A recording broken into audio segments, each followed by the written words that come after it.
السلام علیکم، متین کفایتی نئے ولاگ میں آپ کی خدمت میں حاضر ہوں۔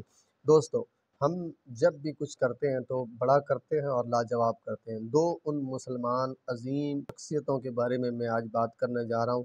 ایک تو یہ سب سے پہلے آپ نے سنا ہوگا کہ بقرعید کے دن ایک ملعون نے سویڈن کے اندر جو ہے قرآن مقدس کو جلا کر یہ دکھانے کی کوشش کی کہ یہ پرامن کتاب نہیں ہے، بلکہ ساری دنیا گواہی دیتی ہے کہ یہ قرآن جو ہے پرامن کتاب ہے اور اللہ حکم الحاکمین کی طرف سے نازل کردہ وہ کتاب ہے جس کے بارے میں اللہ نے ذمہ لیا ہوا ہے۔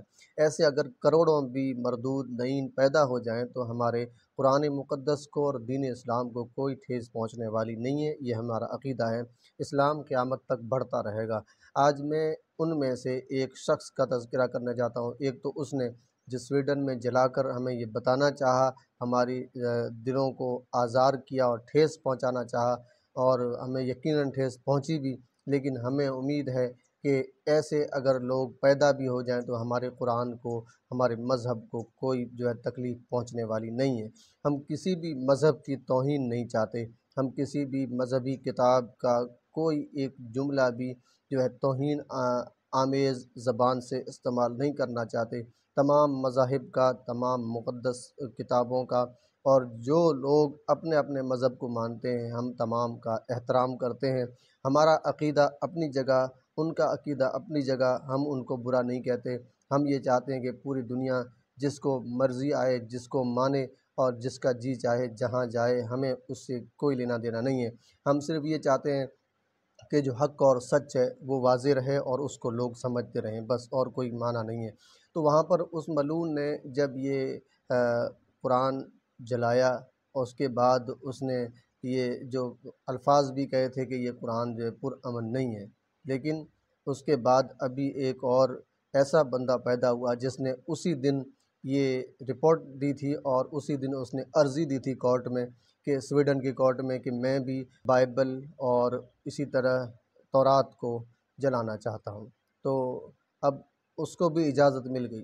اب اس نے مسجد کا انتخاب نہیں کیا، کیونکہ اس ملعون نے تو مسجد کا انتخاب کیا تھا کہ اس نے جا کر جو ہے مسجد کے پاس جا کر مسلمانوں کے دل کو ٹھیس پہنچانی تھی، لیکن اس نے، یہ جو شخص تھا، اس نے جو ہے اسرائیل کے سفارت خانے کے سامنے سویڈن میں جا کر کہا کہ میں وہاں جلاؤں گا۔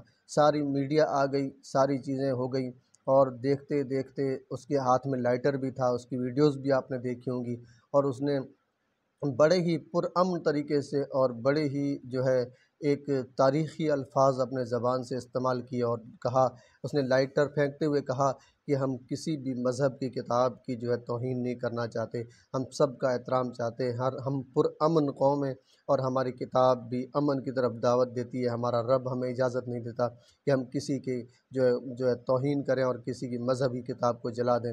اس نے اپنے سینے سے ان کتابوں کو لگا لیا اور کہا کہ ہم ان سب سے محبت کرتے ہیں اور ان کو جو ہے ہم سمجھتے ہیں کہ یہ آسمانی کتابیں ہیں، اگرچہ ان میں رد و بدل ہو گیا ہے، لیکن تو یہ چیزیں ہمیں بتاتی ہیں کہ ہم جو ہے اس طرح کی قوم ہے کہ ہم جب بھی کرتے ہیں تو اچھا ہی کرتے ہیں۔ لوگ چاہے کسی طرح سے ہمیں بدنام کرنے کی کوشش کریں، لیکن ان کی یہ کوششیں کامیاب نہیں ہونے والی۔ دوسری طرف میں ایک عظیم لیڈر کی بات کرنا چاہتا ہوں، پڑوسی ملک کے ایک عظیم لیڈر جس نے ایک ٹک ٹاک کے اوپر اپنا اکاؤنٹ بنایا ہے، اور اس نے اکاؤنٹ بناتے ہی پہلے دن 3 ملین، دوسرے دن، تیسرے دن 6 ملین کو بھی ریکارڈ توڑ فالوورز سے کراس کر گیا، اور اس کے بعد پہلی ویڈیو پر 2 ملین سے زیادہ ویوز آتے ہیں۔ آپ اندازہ لگا سکتے ہیں کہ عوام میں مقبولیت کے لیے ضروری نہیں ہے کہ انسان کے پاس پیسہ ہو، شہرت ہو، دولت ہو، بس انسان جب کوئی اچھا کام کرتا ہے تو عوام کے اندر مقبول ہو جاتا ہے۔ ٹک ٹاک کی دنیا میں اس طرح کا سیلاب کبھی نہیں آیا کہ ایک آدمی نے چند ہی لمحوں میں اتنی بڑی کامیابی حاصل کر لی ہو۔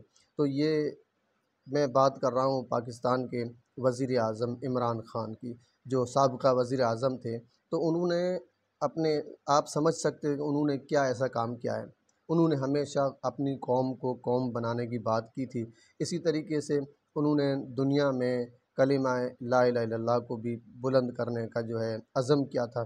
انہوں نے مسلمانوں کے خلاف جو سازشیں ہوتی ہیں ان کو ختم کرنے کے لیے بڑے بڑے پلیٹ فارم پہ جہاں کوئی بات نہیں کر سکا وہاں انہوں نے جا کر بات کی تھی۔